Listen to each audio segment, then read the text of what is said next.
Hey there, comic book friends and fiends. It's Rob here in front of the Great Wall of Comics. And today we have a very special Rob Fat Stacks presentation. We're going to have Tony from EGS Comics with us here in just 1 second. I'm going to bring him on.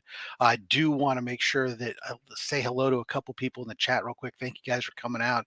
Les Crucius, PSN Green Hulkster. I know he's been really happy to see this, and we'll come back to your questions and suggest stuff in a moment. TM Nerdy.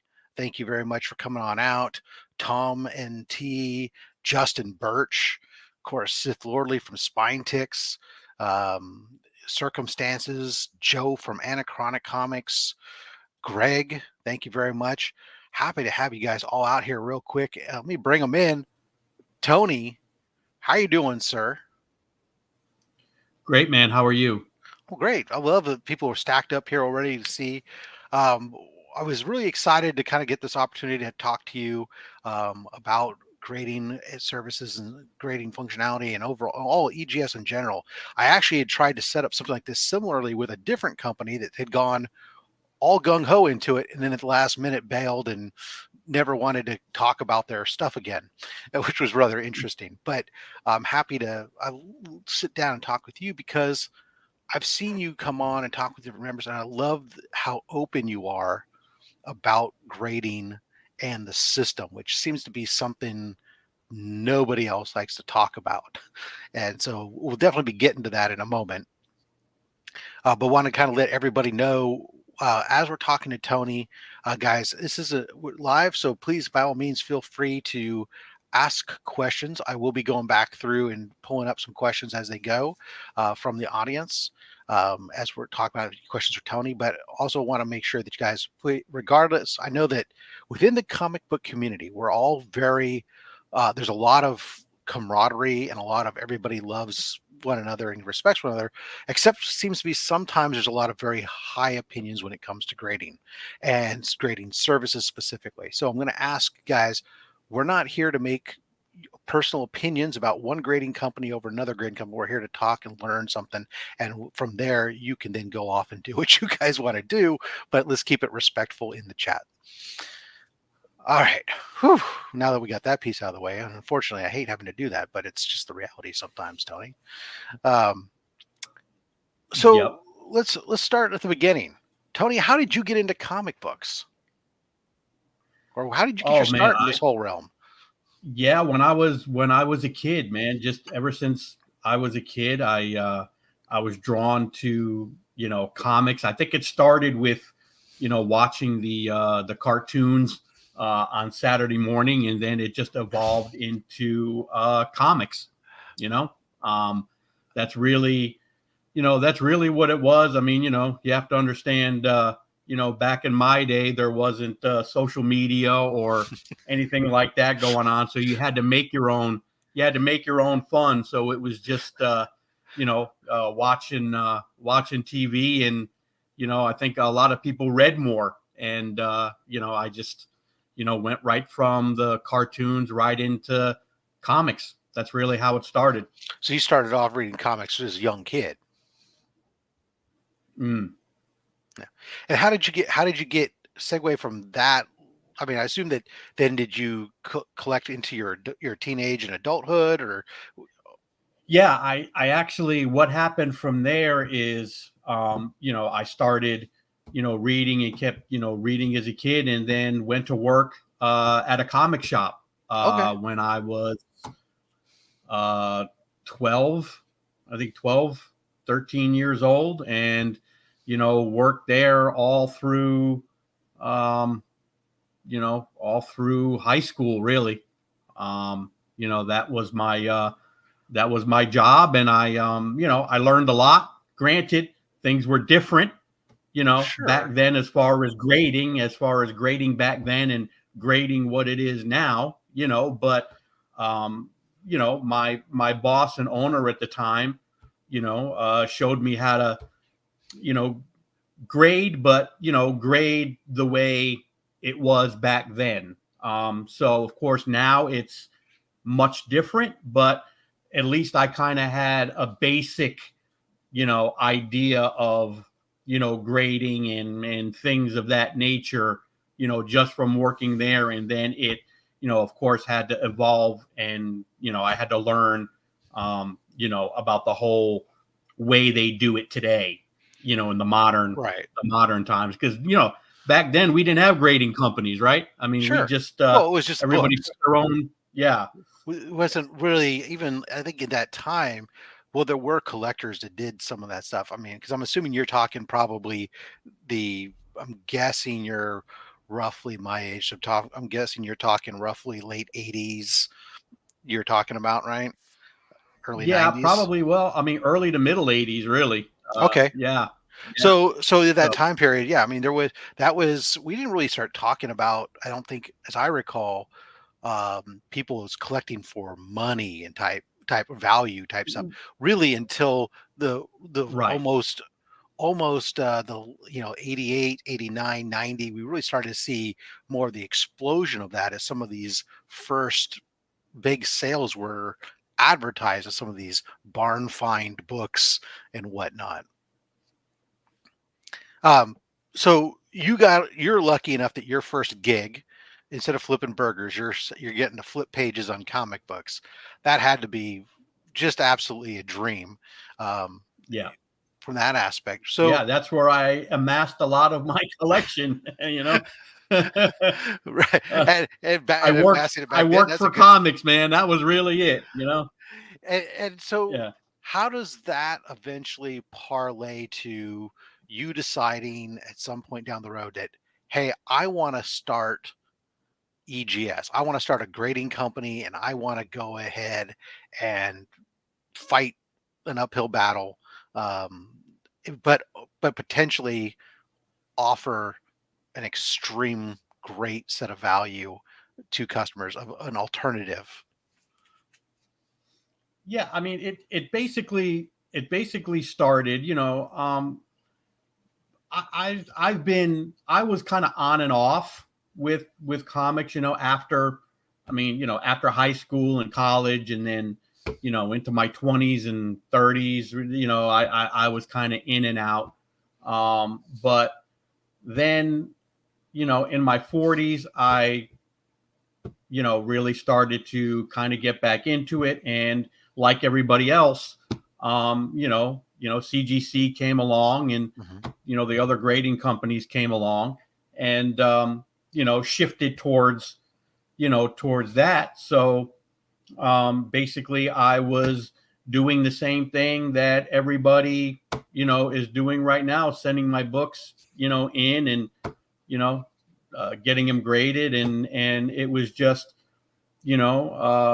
with the three grading companies that were around, I felt that, it came to a point to where I said to myself, how are these guys getting away with treating people like this? I mean, I've had my experiences with all three, and Mhm. it was just getting to the point to where I said to myself, you know, I started wondering, I'm like, well, is there room for maybe a potential other grading company to come in and just do things better, Mhm. and that's really what started the premise. And then, of course, I had to educate myself, when the time came to say, okay, I know how to grade, but I know how to grade, the old way. Now I have to, I mean, learn how to, grade, in this new era of grading, and then, Overstreet came out with their grading guide and stuff like that. So, I had to educate myself first before even, you know, um, thinking about opening up EGS. So, really, EGS really evolved out of just someone that just got so frustrated with the way these other companies were doing things, and said that, people shouldn't be treated this way. There's got to be a better way to do this. And that's really how it started. So you're sending books off, you're getting frustrated with the process, and you decide, well, damn it, I can do better. And Pretty decided to much. Yeah. I decided mean, to take a leap.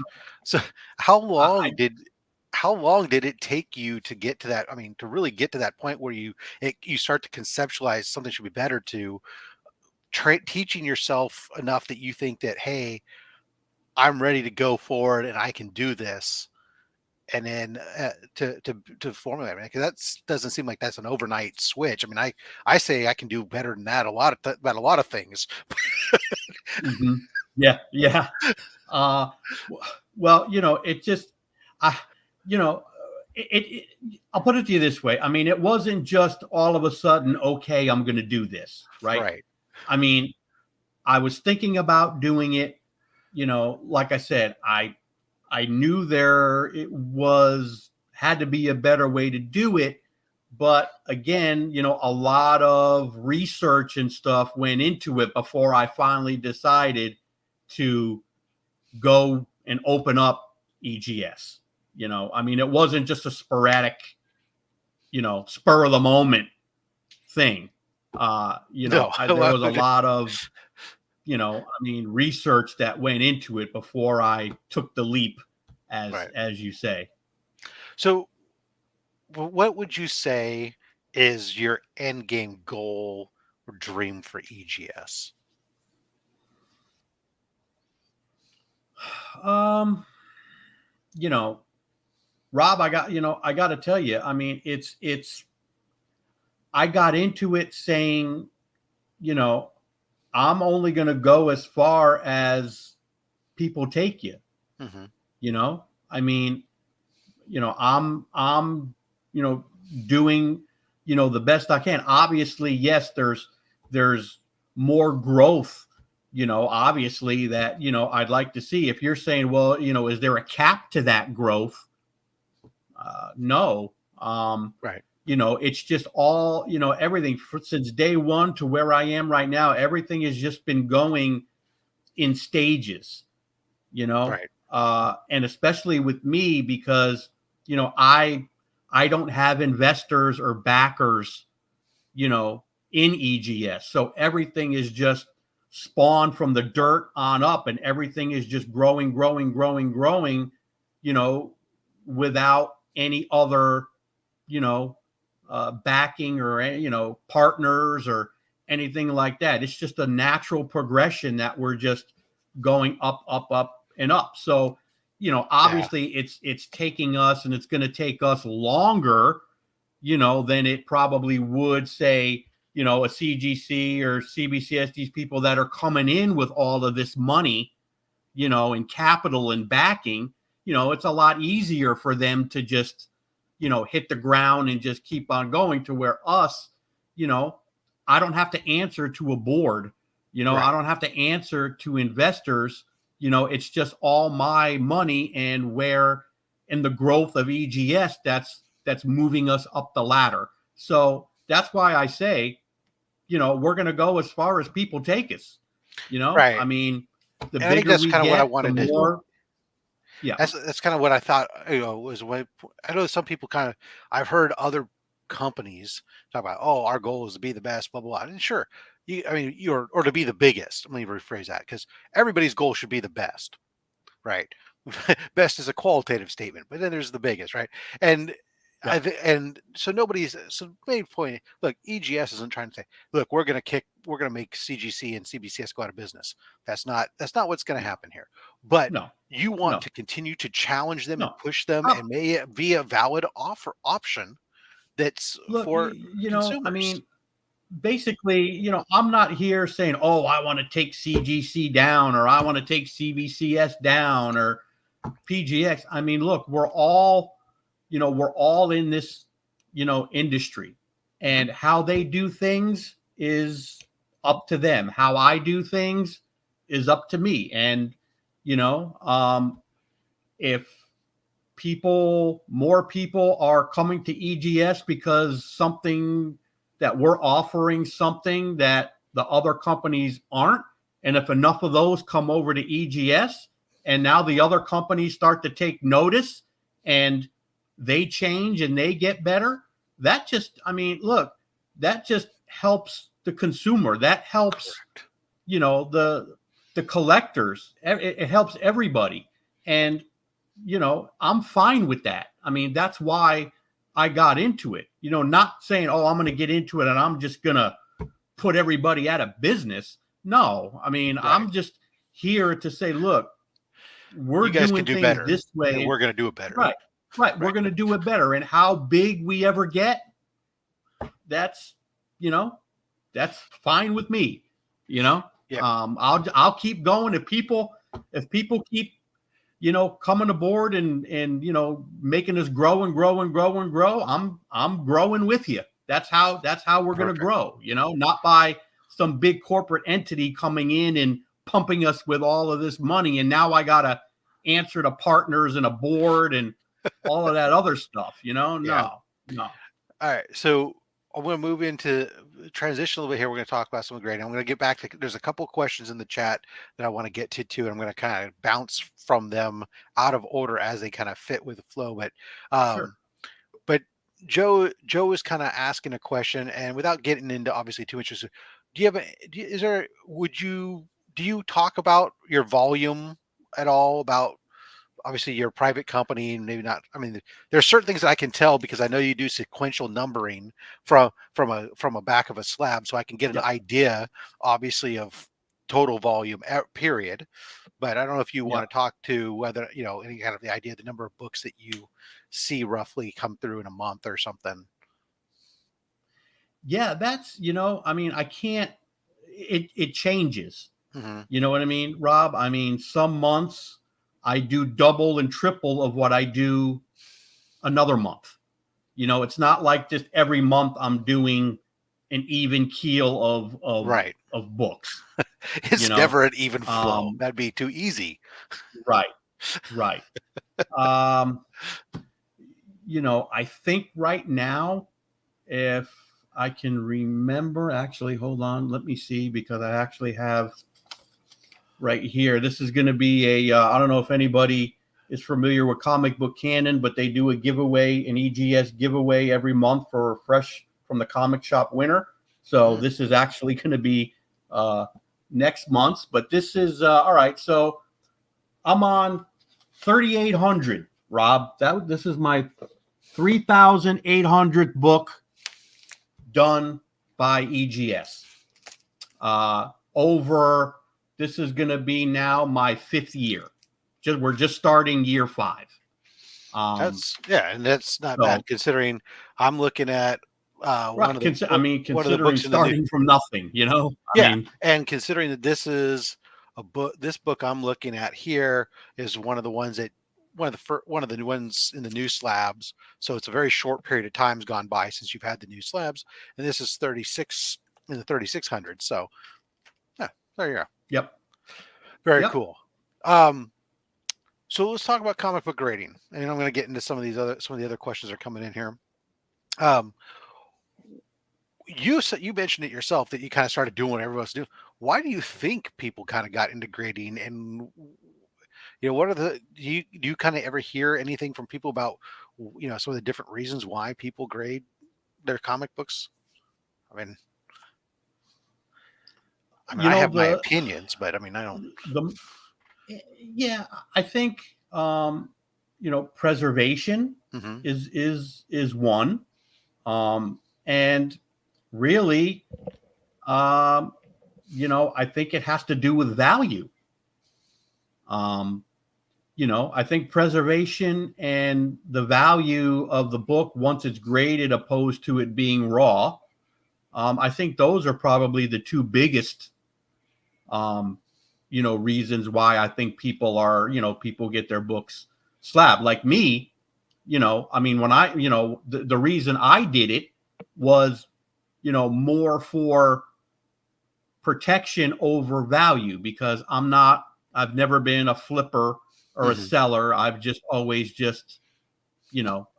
collected. And the reason why I would get something graded, which, by the way, I think in my whole collection, and I own a grading company, right? And I might have 20 slabs in my in my whole collection, so I don't, like me, I don't slab a lot, but the ones that I do are my higher price books that I want to just have it in there to be protected. But at the same time, again, if I ever were to go sell them, you're going to get a higher sale value than if I would have just kept them raw. So, right.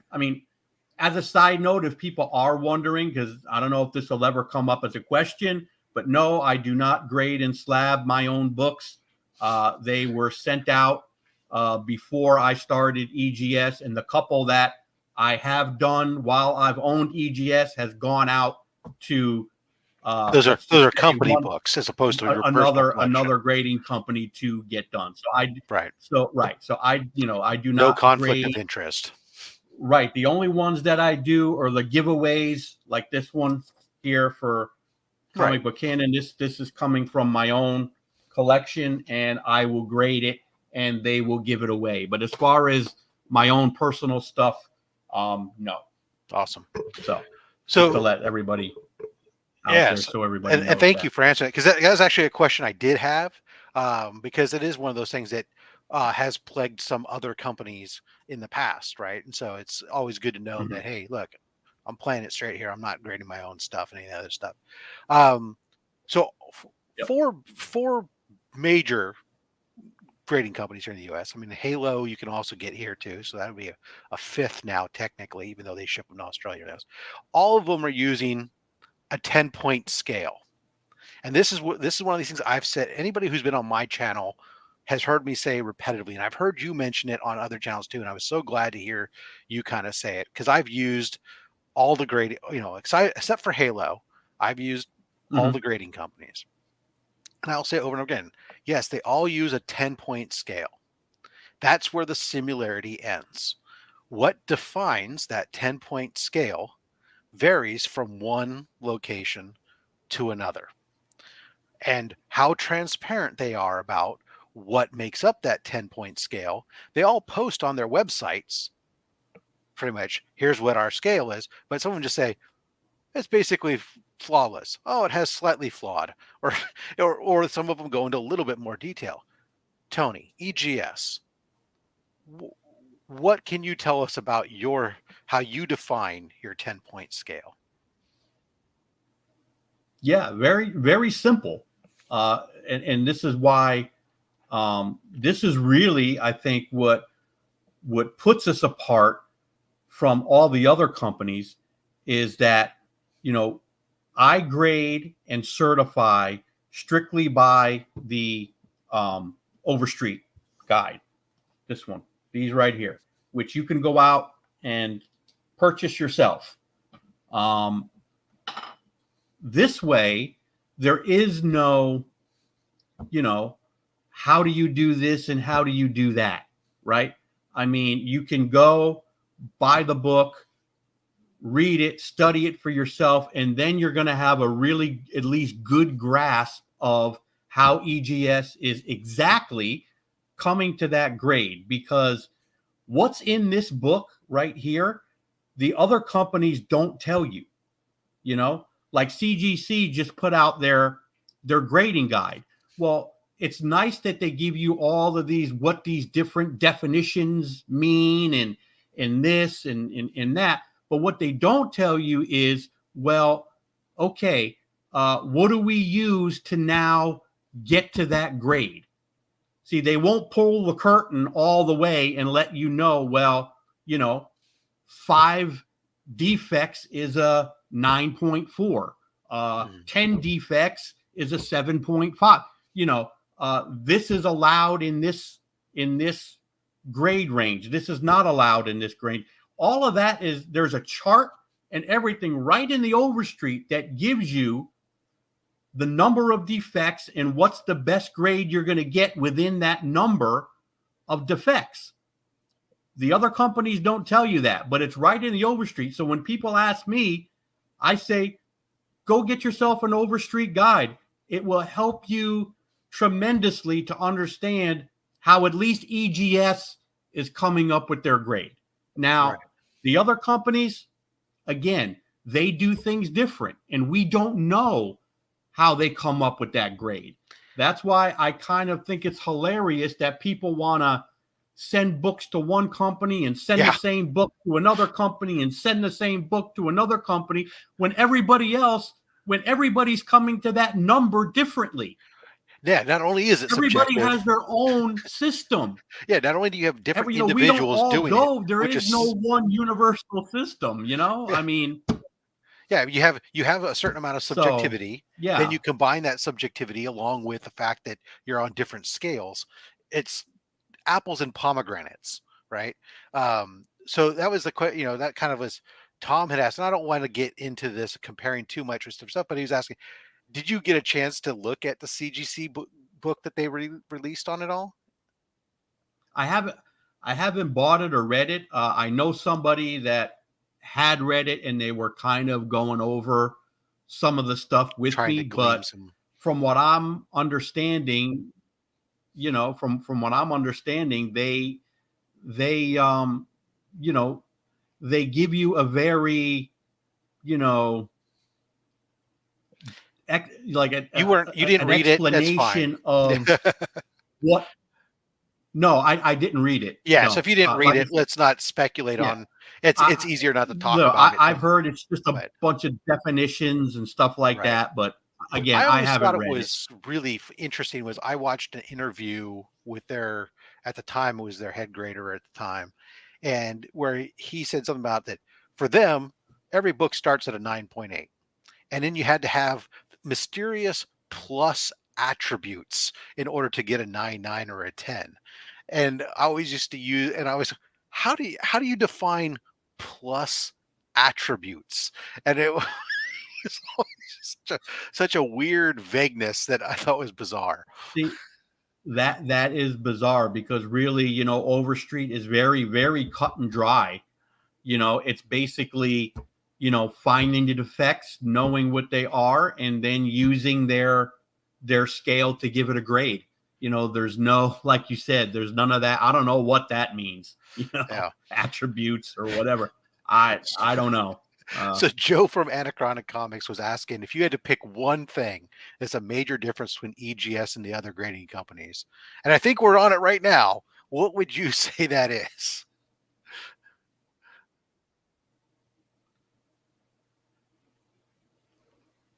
Yeah, I would say the major difference between us and the other companies is our transparency and willing to be transparent. I mean, because you're the customer. you know in the way we operate, the customer is always right. The customer deserves to know what's going on because you're paying us to do a job, right? And Yeah. you have the right to ask questions and know how we're doing the job, right? Um, the other companies don't care. They do things their way, and until somebody comes along that says, "Hey, we're going to regulate this industry, and everybody is going to have to go by one set of rules on how you grade, and it's just everybody abides by the same thing." These companies aren't going to change because they don't have to. They don't have to explain what's going on to anybody because people are submitting whether they tell you or not, and that's really what it comes down to. And So that's I what think I that's mean, probably the major difference. and that's one of the things that I think when I did um my reviews on the new slab stuff. One of the things that I got from some of the most critical people I know that they loved the most was the fact on every single one of these when I talked about, when I pull them out and you're talking about your certificate that comes with them, and you've got your grader's notes, right? So this one's a 9.6. We have some grader's notes, right? That's great. This one's a 9.8, right? And we have grader's notes that tell us why is it only a 9.8? Small scratch line on back cover. But wait, guys, Yep. there was more. We got a 9.9. And the 9.9 comes with grader's notes that says there's a slight scuff on the bottom left corner of the front. That's why it's not a 10. We've never seen a grading company, at least that I've seen, that has bothered to tell me on a 9.6, 9.8, and a 9.9 book, what's going on with that book and why is it not a 10? Why should, or even that I should even expect any kind of notes beyond a 9.6? And that's pure transparency, Yeah. at least as much as I can think of.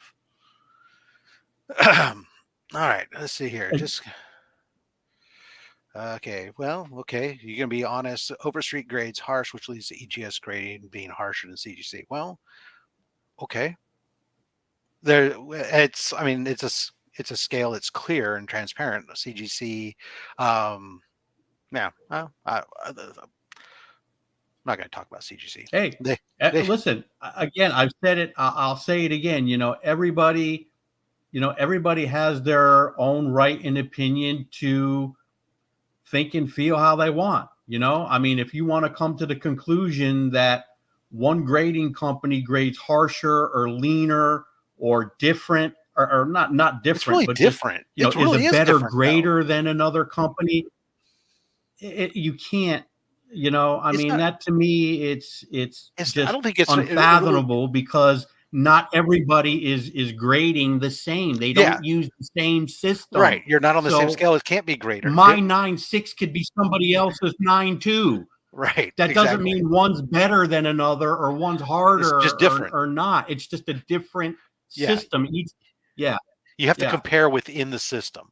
That's how, Yes. if you had different graders working at the same facility running off the same system, and those individual graders were consistently grading the same book differently, one would be grading harsher or not than the other, versus individual companies on different systems. It's just okay. The end, again, we get Yes. it's easy to get confused by the fact that everybody's on a 10-point system, and Right. we've defined this concept of, well, this is a near mint / near mint minus / VF plus, and we all use the same vernacular, but what those benchmarks are defined in unique manners. Very cool. So obviously, I think one of the things I'm seeing a bunch of questions coming up here as we're talking about grading stuff, and obviously, as a showcase behind you, uh, is one of the other things that, of course, sets EGS apart significantly than the others is when it comes to custom labels. Now, admittedly, I have been rather harsh when it comes to customized labels at times. I've referred to it as plain Barbies with your comic books. I have, and then, and then you sent me initially for my first review, first impression of the new slab, a gorgeous slab that completely changed my opinion about what it could be. And then I submitted some others that the end result, I was mixed bag. So one of them, it turned out, well, it was exactly what I asked for. You did exactly what I asked. And the other, I left it very ambiguous. We didn't talk about it. It was just defined. And so, yeah, no big deal. But overwhelmingly, I mean, how did you get this idea for, I'm going to forget, let's buck the notion of just blue, yellow labels, and we're going to go ahead and do multicolor labels and all this other stuff to go with, because that's very, very different.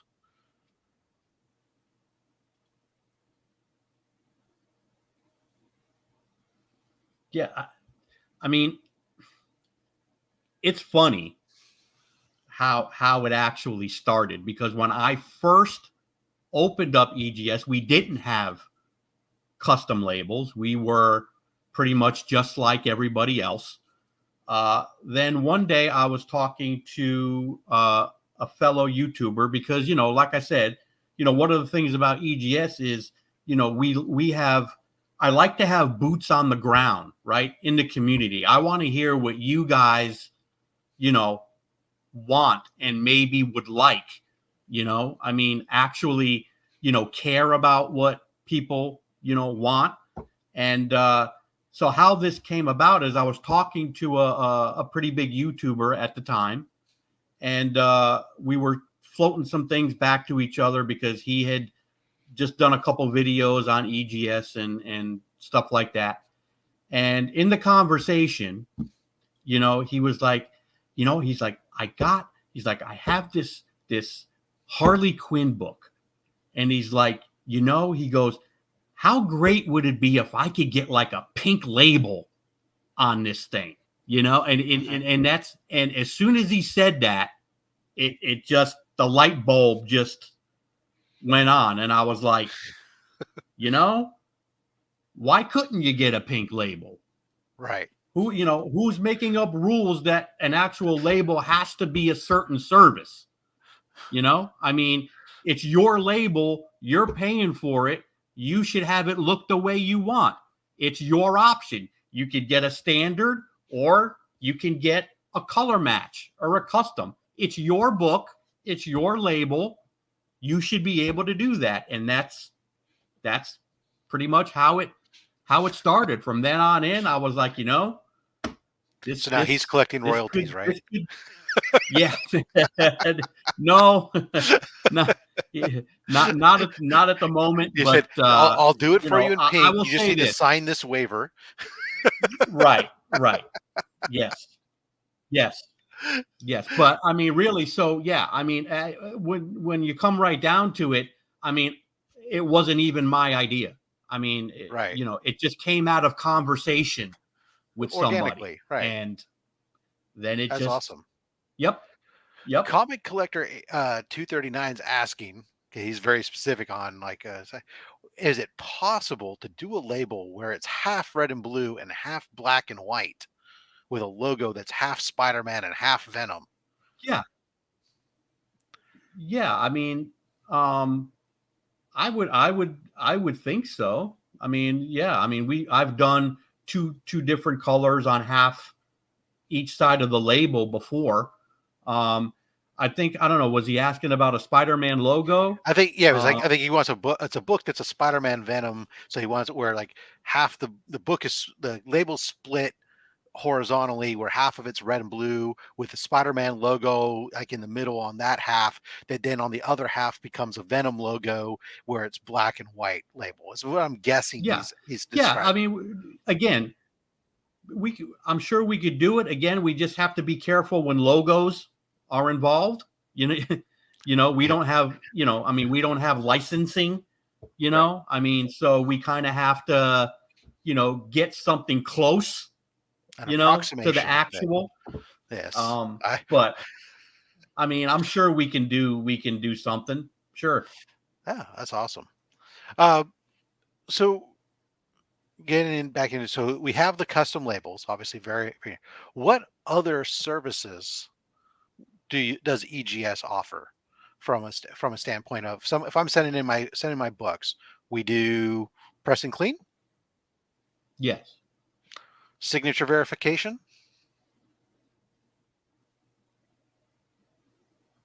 I think there's a delay. Yeah, there's a little. I think you're kind of breaking up a little bit, so I'm trying to catch what signature verification. Do you do signature verification? Yes. Yep. Now, the one thing I saw, you're one of two companies does raw grading. Yes. Have you seen much for that? I always thought that would be something that would be really kind of cool. Do you do much of that? Not really. Or not really. I mean, we do every now and then get some submissions just for raws, but not a lot. But it doesn't matter. I mean, we're going to keep it on there anyway, because I just think it's just another option for people. Yeah. And when you do a raw grading, how do you guys send them back? I mean, I know how CBCS does it. They put it into 4 mil Mylar and a tamper seal or whatnot. So how do you send back raw grades books?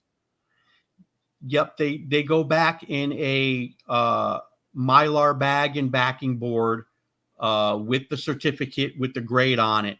Again, there's no there's no grader's notes or restoration check with raw grading. It's just us putting a grade on it.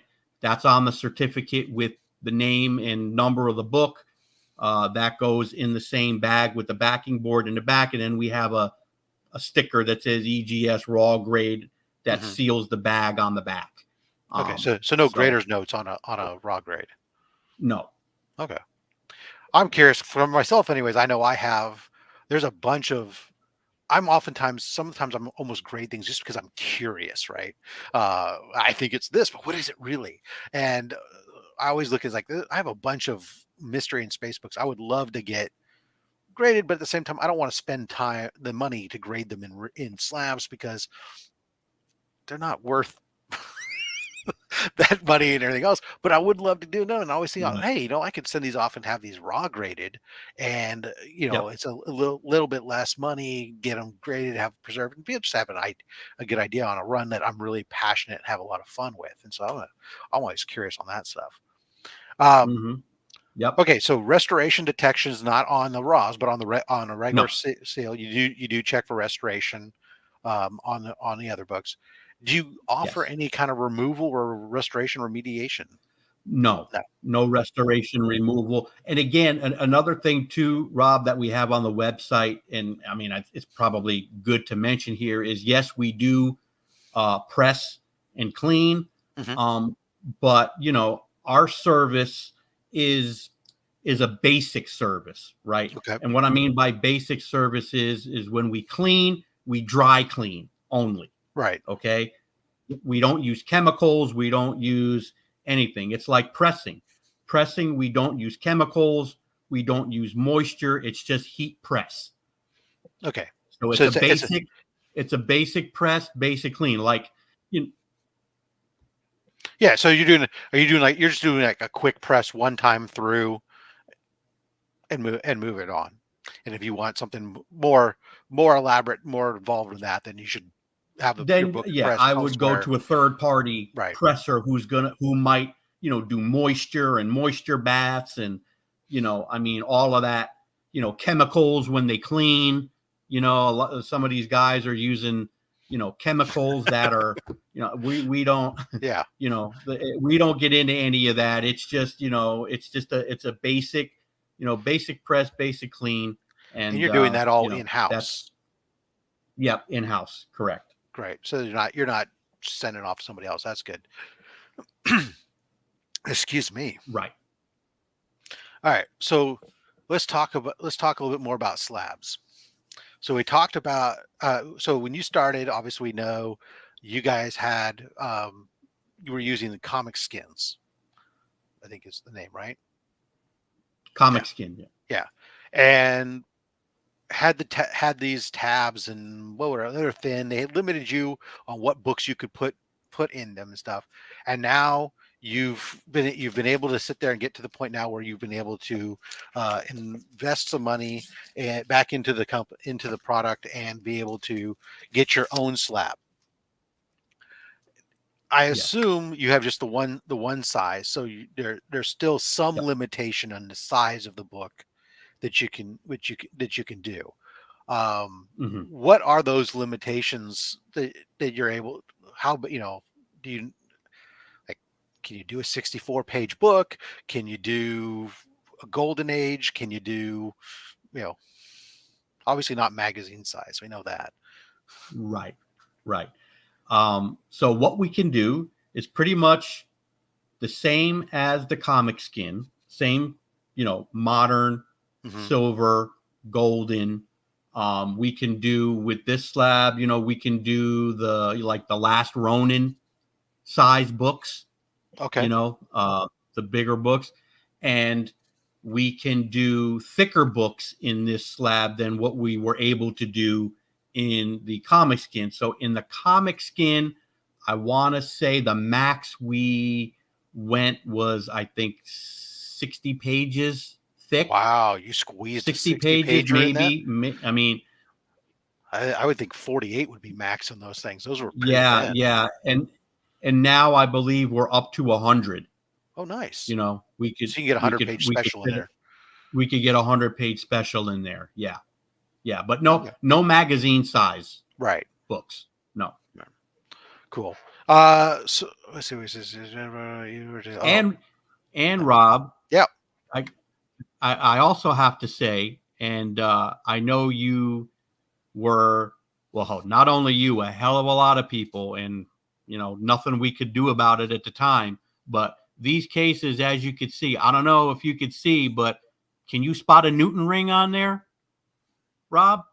I did not see any Newton rings on these at all, and I called that out of my review because, damn, those first slabs that you did, Yeah, when you were using those bad. comic skins, I didn't. The first, I remember I sent off 5 books for my very Yep, first review I did, and every single one had multiple Newton rings all over it. It big was problem. absolutely atrocious. Um, and Yep, these there's not a I hadn't see a suit Newton ring on any of the 4 slabs I have seen to date.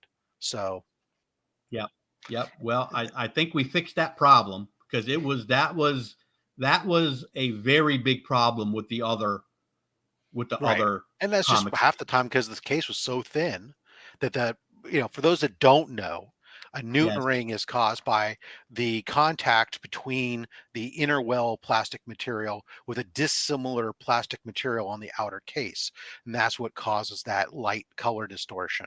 And so when you get into a case that's really really thin, the likelihood of you having that is going to go up dramatically versus a larger case where you can introduce more air gap in there, that's going to prevent that. That's why sometimes you would see people would talk about they try to push and squeeze on cases or something to try to change or lessen, hoping that it would pop up or something in a little bit of space and trying to do different ticks with it or whatnot. Gary was asking, with your case, your new case, what kind of pros to encapsulating with this, such as UV protection, durability, etc., would you say come along with your new case? yeah. So there is UV protection as far as durability, and like we were talking before, Rob, when we were having our phone conversation when I had called you. We also, like I said, I added those 2 connecting points in the middle. I mean, not Right. only for security but durability as well. Um, so yeah, Yeah. if you look at any other slab, they only contact points are on each corner. Yeah, so what we're talking about with that when it comes to durability, when I reviewed this, for guys don't know, when I got these, I reviewed both the first book that Tony sent me as a sample, which went back to Tony because shipping damage and everything else, and he wanted to scrutinize it and give it um, autopsy to figure out what went wrong with it. And then I did my review with these, and after my review aired, Tony called me very short order, and not to and I called out this to several people who talked about it. Tony didn't call to sit there and say, "How dare you review my product this way?" Because I tried to be very matter of fact in my reviews, unbiased, and just here's my observations, right? But Tony was very keen to say, "Hey, I appreciate the critique, the structure for it. Let's talk about what you found and what potentially can I do to resolve this. Obviously, we have a tool that's been created. You have limited capabilities of what you can adjust until that tool expires and you're forced to have to make a new tool, or you just make so much money that you can afford to do a new tooling because tooling is expensive for these Hmm. types of things. Um, Yes. so, but so we talked about what my reviews, what my things were, some things, and some of those critiques back and forth, and things that you were going to try on your side. So we talked. Obviously, there was some of these that were when I pulled them out, were making like a clicking noise and stuff and else. But we do want to call out that this was one of the things I loved about this is it's very reminiscent to me in a similarity of either some of the older CGC slabs and also the PGX slabs, with the very glaring difference that I said this was significantly more solid than a PGX slab. And for anybody who's ever picked up a current PGX slab, yeah, it's connected to 4 corners, but you feel like if you sneeze on it, it's going to fly apart. And Or that in the I've middle, yeah, the especially in the the middle, middle because is very this is where you subjective. have that long gap from an anchor point to an Yep. anchor point. And your decision to add those anchor points adds so much rigidity to it that yeah, there's a little bit every once in a while you can make move and it's gonna move, but you need the air exchange. It's a Yep. trade-off for Newton Yes. rings, right? I can have a little bit of case movement, Yes. or I can have Newton rings, Yes. right? So, Yes. and I think that, Correct. and I think at the end of the day, it's a very good quality, definitely a huge upgrade from where we're at, and it's a great slab to be able to go to business and build your business around. Um, Yep. yes, if I compare it to the current CBCS slab as far as pure bulletproof durability, I mean, look, no, that thing Yeah. is, they built a Sure. tank. Bravo to them. But you know how much a tank costs? Yes. I mean, Yes. so- Ah, look, again, I mean, Rob, like you would really understand this, and this is what I try to tell people. Look, this is our first yes, case that we're doing. I mean, you could remember, I mean, you remember what the first CGC cases looked like, yes, they right? were awful. Nowhere near what they are right now, right? I mean, so for this being our entry into, Phenomenal, the market, I phenomenal thought, first slab. I did everything I could with the amount of money that I could pretty much put into it without um going out of business and being on the street hungry. Right, so absolutely. I thought really for our first entry, this case really, look, there's always going to be little things here and there, on the first run that you can say, okay, maybe we can, tweak this here or tweak this there, to make it a little bit better or to have maybe a less of a problem with something. But I mean, really, I mean, for this being our first time into it, I was really happy with how they came out. I'll just say Yeah. that. I mean, No, and so so let's talk about it. So we talked about that the click noise, which I'm not even. Sometimes it's there, sometimes it's not. So it is what it is. Um, Obviously, the trick with these slabs, because of the way the inner well design is, the trick, of course, is trying to keep that seal line straight and a lot. The book is going to shift a little bit in there. So if anybody ever knows the way that this design is, the book can shift inside there, and you can tap it and move it, and it is what it is. But the hardest part is, and you did these ones. I looked again at these three are really good compared to that first sample that you did when you were just turning your samples of this. If this seal line where the book is sealed into there is not straight, even if everything is straight, it makes it seem like it's wonky, and that has got to be such a pain for you to try to keep those so straight, and I applaud you for it. I will say this, Rob, very frustrating.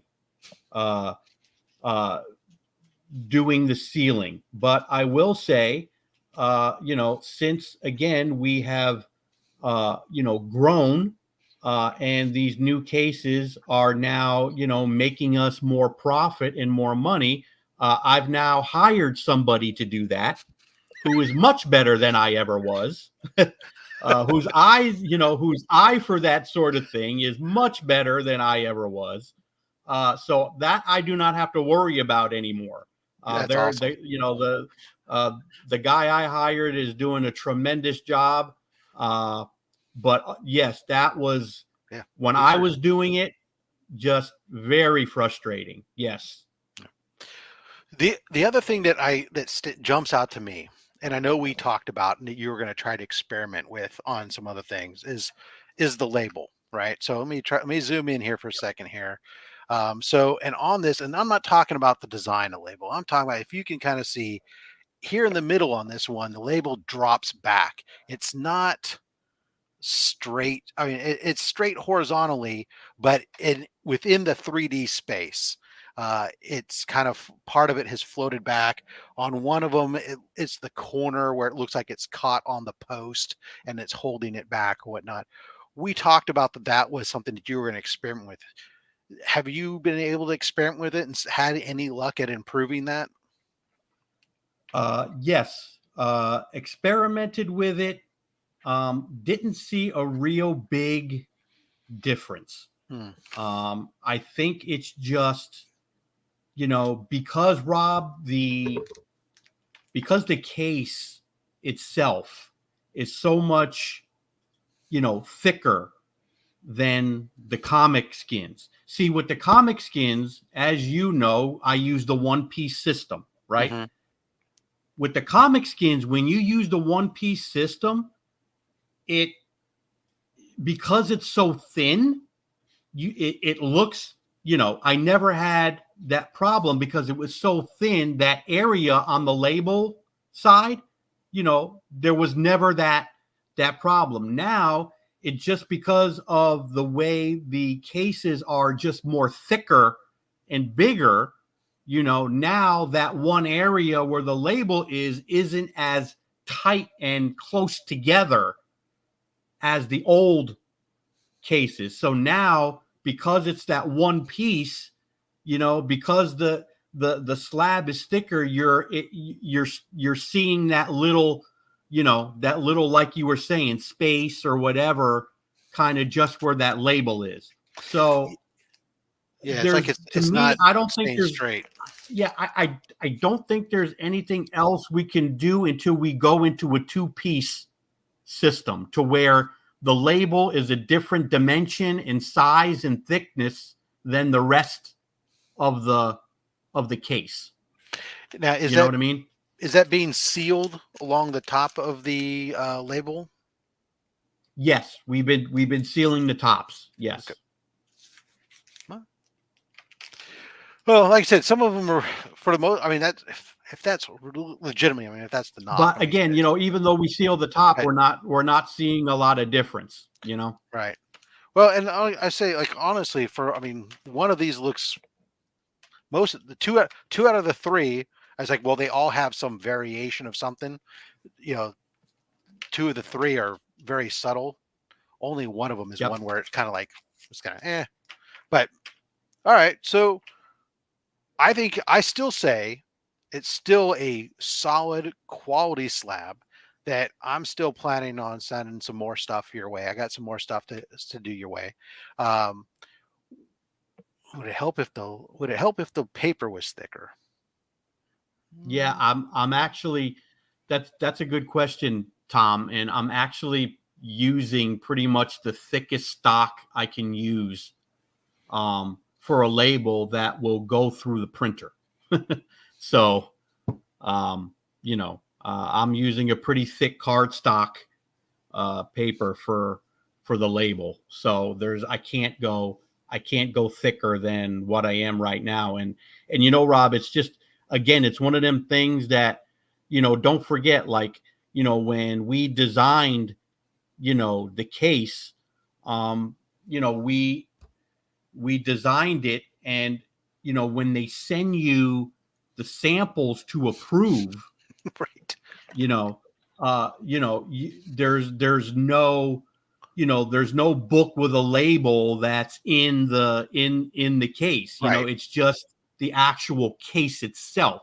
So there was no way we could find out about this until we actually put a book in there with right. the label. Because you don't even have the So labels ready to fit that uh case or any of those other but things. So totally get it. And again, no. honestly, it's the realm of thing. I'm sure that if you know of it, since you know of it, if your quality control is looking for that, they can help to try to mitigate that as best as Correct. possible Yes. at before it goes out, rather than just go, oh, okay, boom, now Yep. it's not. Hey, this is something you guys we need to Yep. look for now.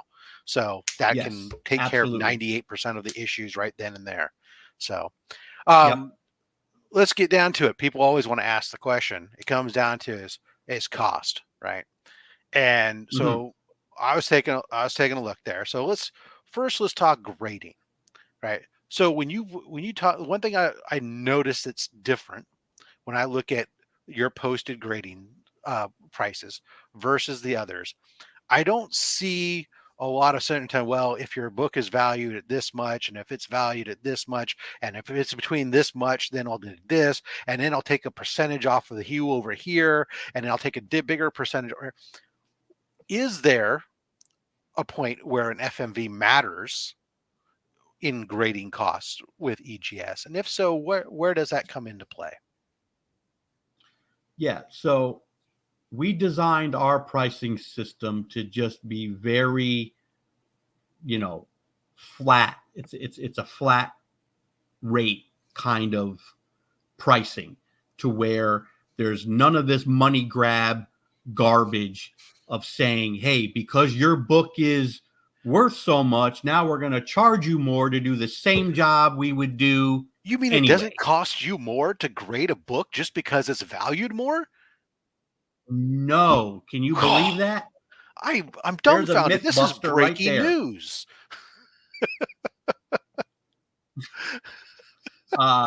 So yes, the fair market value is there, and our form calculates it, and it's an option. You don't have to do it. You could put 0. That's totally up to you. But if you do put the fair market value, that we use for return shipping insurance. So Right. if you put a fair market value in on the form, you'll be charged a certain amount on the bottom. We take that amount that you paid for the FMV, and we use that for return shipping insurance. So Right. if you want return shipping insurance, you would put the FMV. If you don't, you just leave it at 0. Pretty simple. That makes a lot of sense to me. So we're talking about, for on your base service right now, the current, according to the website, the current turnaround time at 70 days, which 70 business days. Let me preface this. It's very important that we always remember these things, which is a fair amount of time. I mean, not too bad. 2 months, just over 2 months for the base, right? Which I think for most people is fine with that. You can pay more. There are different services, but let's just compare the base. Yeah. EGS, $20 for modern, 25 for silver and golden age books. Compare that, because people love to compare. CGC, $24 to $80, depending upon what the, and that just assumes that we don't go above $1,000 FMV, right? And CBCS, $20 to $40, right? Of course, turnaround time, we won't even talk about. As many of us have been posting our videos, hey, look what came back after 13 months. But so you're competitively priced with a competitive turnaround time, with a competitive product, everything else. So how does somebody submit books to EGS, especially as I keep getting posted? Comic Collector 239 really wants to know, how does he make sure, how does he get himself a custom label, right? And so from that aspect, let's just add this to the screen for a moment here. This, folks, as it's been scrolling across the bottom, EGS Comics is at egscomicsgrading.com. You can also follow them on IG at EGS Comics. And, right. Yep. And YouTube. We have our YouTube channel, which also has a step-by-step video on there on how to submit to EGS, by the way. So you can go check that out. And it's a step-by-step, it shows you how to submit to us, but I can go over it on here too. Which this I want to call out first of all, folks. This is very simple, right? And this is what I want in a website when it's navigated. If I come to EGS and I'm on their homepage, I see here's the things that I want to know. Typically, first and foremost, I want to know about pricing. Bam. Okay, here's the pricing, right? And of course, there's different tiers, basically built around your turnaround time, right? Then we have and this is one of the questions which I think was important. I asked you way back when, and I think it's important to let people understand, when we talk about pressing and cleaning services or signature services, these are not concurrent, but these are cumulative times. So if you buying a standard tier 70 days and there's signature verification, that's 84 business days turnaround time is the estimate on that you should go into it, not thinking that, well, 14 is less than 70, therefore it's still 70, right? If I get pressing at 40 business days, it's going to be Right. added on type of thing. Yes. But Yes. submit your comics, guys. It's very simple. They have an online form, and unlike CGC or CBCS, where you have to try to guess what book they try to, you just type in your description, type in your stuff, try to, and then Tony's going to sit there and he's going to match that up with the books you send in. The fact that you don't have to Yes, sit we there do trying. get. Sorry, go ahead. Yes, once you submit your books, it automatically comes into our server. So when you send the books, your submission is already here. But if there is a print button as well, if you want to print one out for your own records, or if you want to print one out and send it with your books too, that's fine. But I think just it's to let best everybody practice. know, yeah, these things do come into our server when you hit submit. So Yeah.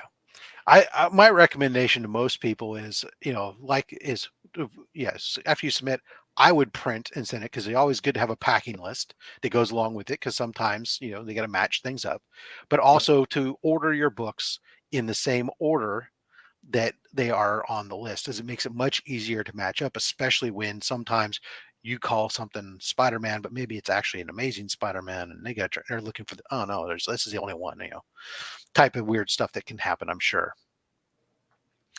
But so on here, what I thought was interesting was this drop down for condition. I don't know if it's showing on my screen. It's not, for some reason. The drop downs don't show up on the share screen.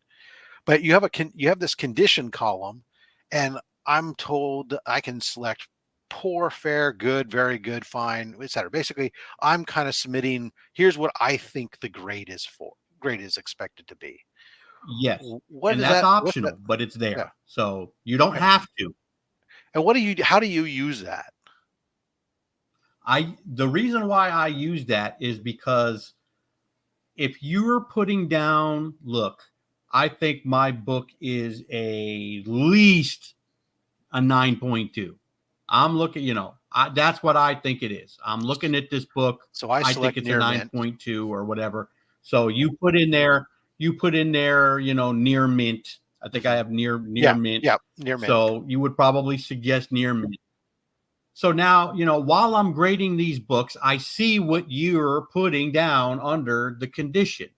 Now, I'm looking at a book that you felt was a near mint book, and I'm looking at a book that might be a 5.0 at best, or something, a 6.0, right? And I say here, you're thinking it's a near mint.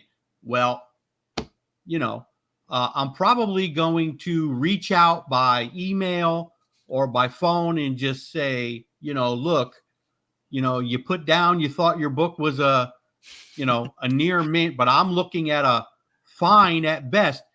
And the reason why I do that is because I remember the sick feeling in my gut when I would send a book in and I'm looking at it and I'm thinking it's a 9.0 and it comes back a 5.0 and I just want to throw up, Right.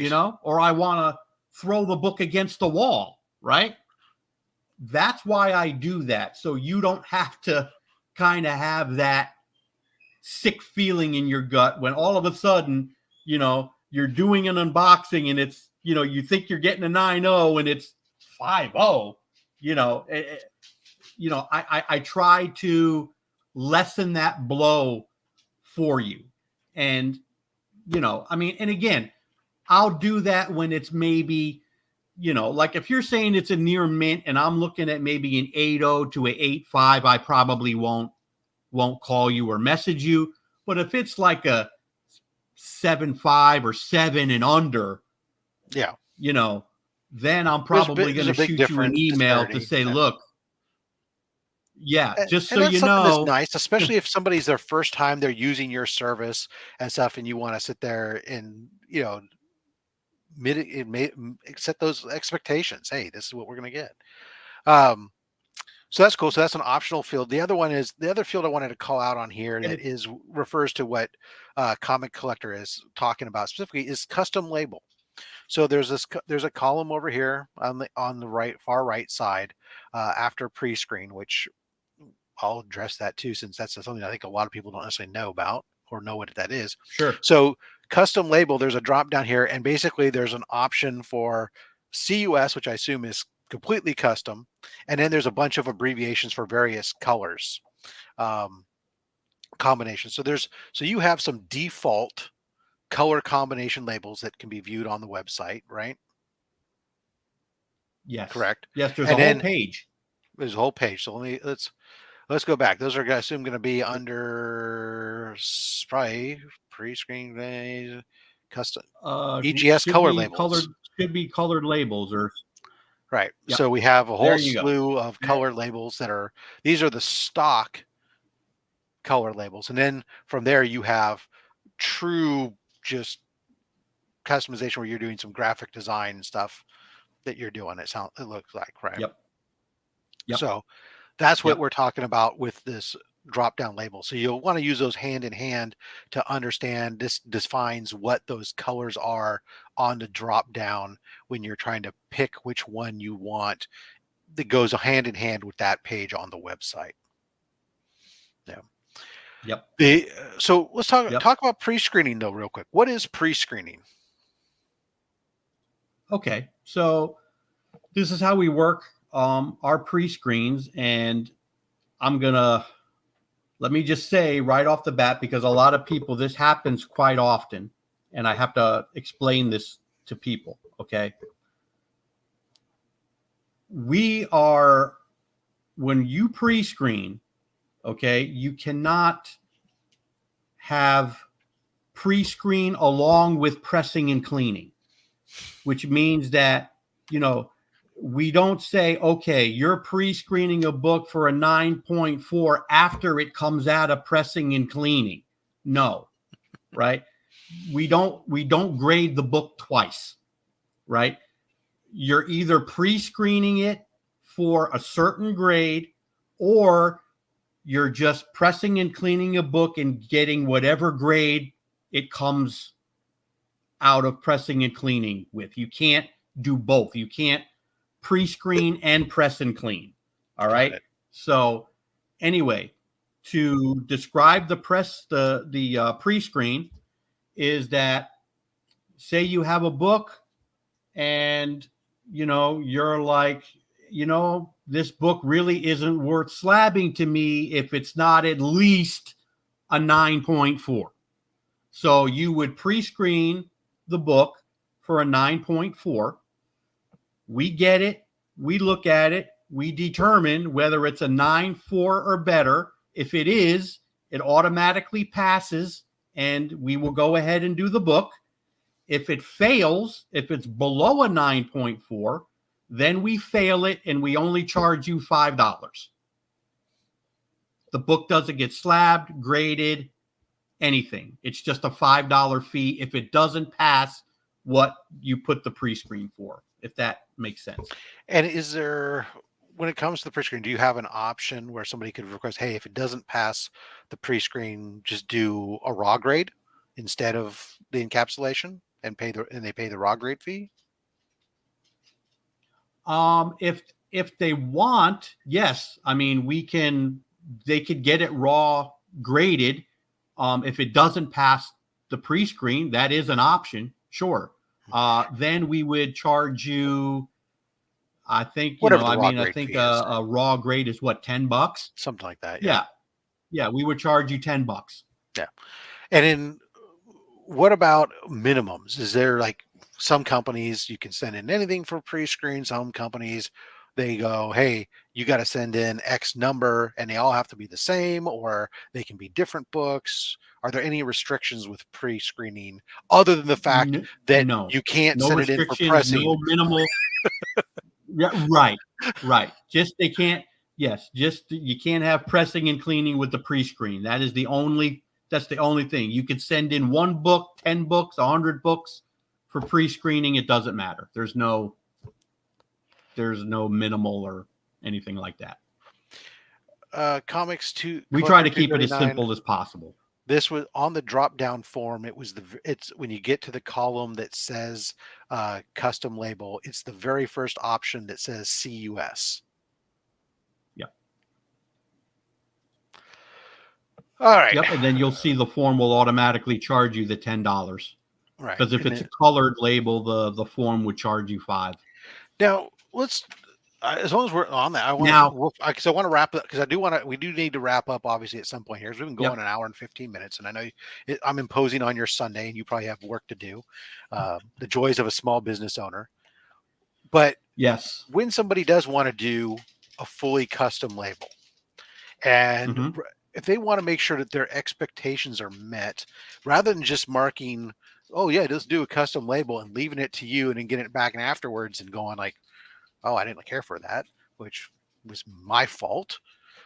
What should they do? What steps should they do to make sure that they get what they want? Yeah, no, I mean, that's a good question. So, we give you the option of leaving it up to us to do it for you. And, when you do that, you, of course, are going to run the risk of maybe we do something you don't like. Maybe we liked it and you don't. That's the risk you take if you want to just leave it up to us to do it. Or you can have the input and let us know what you're looking for. If you want to mock up a label and send it to us, we'll try to get as close as we can to what you want and how you want it. But you have to, email us and let us know, hey, I want a custom label, but this is what I want on it. And you could do that in however you want to do it. You could just put it in email. Hey, look, I want on this Batman book, I just want some bats on the label. Right. Right. You could do it that way. Key. Or use the word bats, plural, if you want yes. multiples, as opposed to me. Yes. Or, you can let us know, this is, I drew this label or I made this label and this is kind of what I want. Right. And, we will, again, if we can, because, you might put something on the label that might be a little bit too risky for us to put on the label. So we might have to come up with maybe something a little different. But, again, that's on you guys. That's right. your choice, right? I mean, you can leave it up to us. You could tell us what you want on it, and we'll do as best as we can to do it. Or you can make up your own in a JPEG or whatever, and send it on over to us and say, look, here, this is what I want it to look like. And if we could get it exactly like that, we will. So awesome. That's perfect. The other last question I have for you, because I think that this is really important to kind of get to before we wrap it up here, is for somebody that is sending in books to a grading company. What, in your mind, what are the things that you see that people should pay attention to? The kind of the gotchas that somebody like me sends in books. I think that, man, these books all look good to me. I send them in, and then there's probably certain gotchas that you see more frequently than others, where somebody gets that book back later on and they go, wait a second, this book I thought was flawless, or I thought it was like a 9.6 or something, but now it's an 8.0. What's up with that?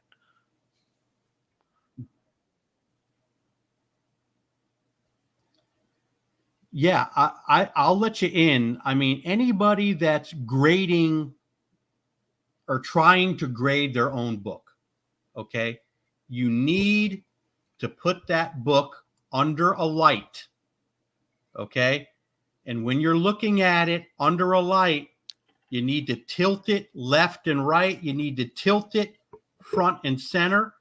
And I'm going to tell you that light will provide a lot of things that you probably wouldn't have seen if you didn't put it under a light.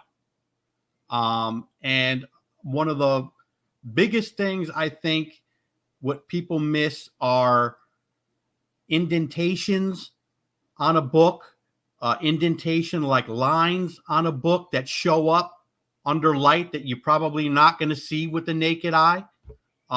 Certain, spine ticks, certain spine ticks you can't see unless you put them under a light. And don't forget, every spine tick is a deduction, Right.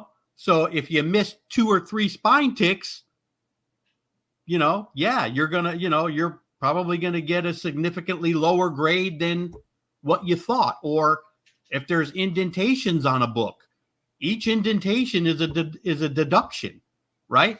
I mean, the easy stuff, obviously the creases that break color, dirt, edge wear, edge chipping, those are all pretty common that, you don't necessarily need a light for. Right. But, the things that the light really brings out are the spine ticks, the indentations, and the indentation lines, and those are all deductions depending on how big they are and how many. And fingerprints. So I would say, you know, um, I would say put that book under a light, man, and tilt it, tilt it up and down, tilt it left and right up under that light, and you're going to catch some stuff that you probably didn't see before you put it under that light. So if Yeah. hopefully that'll give a little insight to people that might help them, maybe understand or not have those expectations, Awesome. Great advice. Tony, I want to thank you so much for taking the time out of your weekend to sit down with me for almost 90 minutes. Time flew by. We got to go through a lot of stuff. Hopefully get some people some information about EGS, get them at least, if nothing else, curious, and get a few people trying out, see what's going on, and get that message. I will say that the one thing, my experience, what I love beyond the transparency on grading when it comes to EGS, my career background, I spent 25 years in customer experience, in teaching retail stuff, customer experience, other types of things.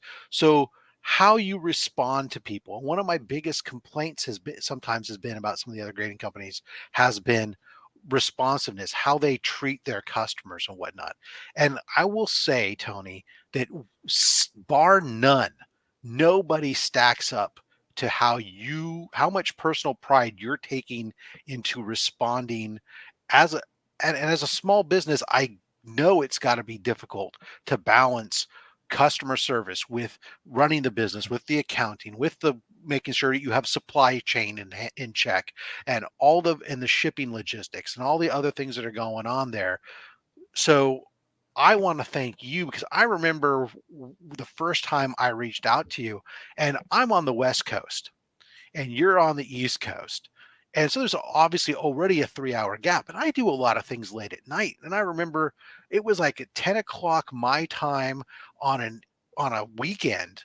And I'm getting a response from you within an hour of my sending the email. I'm going, it's almost 1 o'clock in the morning on a Saturday or something. What is this dude doing? And obviously I never expect anybody to do that. I always say, a company should respond to you within 2 business days. Anything more than 2 business days to at least respond, not resolve, but to Right. respond with an actual person responding starts to become outside of what most customer experience experts would say. You have never gone more than 1 business day on a response that I can think of. And you've always been willing to have discussions. Like I said, when you saw my video, reach out to me, have constructive conversations about what can you do, and what I can tell from all my interactions with you, the passion that you have for the company and for customers, and that, like you said at the very beginning of this whole thing, you knew it could be done better, And I honestly think that you are on that path to doing it better. So thank you very much, sir. Anything else from your side that you want to bring up? I didn't bring up today that we want to make sure we say or mention, or that you want any closing words? No, I mean, look, like I said, anybody that's watching maybe for the first time or seeing us for the first time, all I could say is, give us a chance to earn your business. I mean, that's all we can ask. And for those who, have used us and, are, EGS supporters and customers. I mean, I just again want to say, thank you to everybody out there who has, gotten us to this point. I mean, we still have a ways to go, but I will say from where we are today, I am way over what I had expected where I would be when I first started. That's So, phenomenal. I mean, That's great. again, it's it's all because of you guys. And again, if I have to say anything, it is, we're here for you. You're the customer. Customer's always right in our eyes. And you need to be treated with respect. And look, if we make a mistake, we're going to tell you and we're going to rectify it. If it's our fault, we're not just going to say, oh, by the way, we just crunched your, New Mutants, 98. Sorry about that. But we're going to By the way, offer it's you now an credit. 8.0. Congratulations. No, man, yeah, or it's now an 8.0 and we're going to offer you a credit. We don't do things like that. If it's our fault and we ruined a book, we buy another one in the condition that book was in. Plain and simple. I mean, that's what should happen, right? I mean, so that's just the kind of customer service that we offer. It's, we take full responsibility.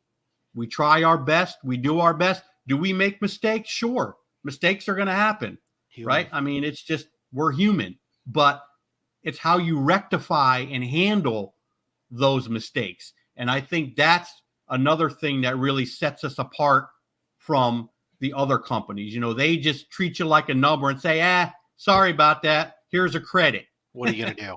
Right? We don't do it that way. If it could be rectified, we're going to rectify it. And, that's just what you deserve. I mean, you're paying us, right, to absolutely do a service, so, so, all right, guys, yeah, make sure you check out the website, egscomicsgrading.com. Give them a follow on Instagram. Also check out their YouTube page. I'm assuming it's also at EGS Comics. I love that they went to the handles on YouTube and that you can now align your YouTube and Instagram handles to be the same. It's so great. Everybody who came out, thank you guys, because without you guys, this is just two guys talking to one another, talking to a wall, and there's nothing out there. Thank you for the questions that have been coming up there. If I missed a question, I'm really sorry. Feel free to reach out to Tony on Instagram or via email. He'll be happy to answer any questions that you guys have. Reach out to me. I'm always happy to talk about any questions that I have if I know the answer. Otherwise, I'll help you to get the answer. And real quick, also, I want to make sure thank everybody for watching. If you liked it at all, please hit the thumbs up button. It helps us. As we've talked about, this channel now, 100% of the channel revenue here goes to benefit comics curing cancer, which Tony and EGS was a part of. Thank you, Tony, for your participation in that. And so hitting that like button helps us with getting our product or the content out in front of more people, helps with the ad revenue, which then helps us to generate more money to help with comics curing cancer. Thanks to all of our channel members who have helped us to also on a recurring basis to combat cancer with the comics curing cancer and the American Cancer Research. So thank you all to you for coming on out very much. All right. Tony, again, thank you. I appreciate you very much, sir. And to everybody else, as I always like to say, until next time, collect what you want. Don't listen to anybody, especially me. I mean, I'm just a fat man with a fat stack of comics and a fat opinion. Thanks for watching.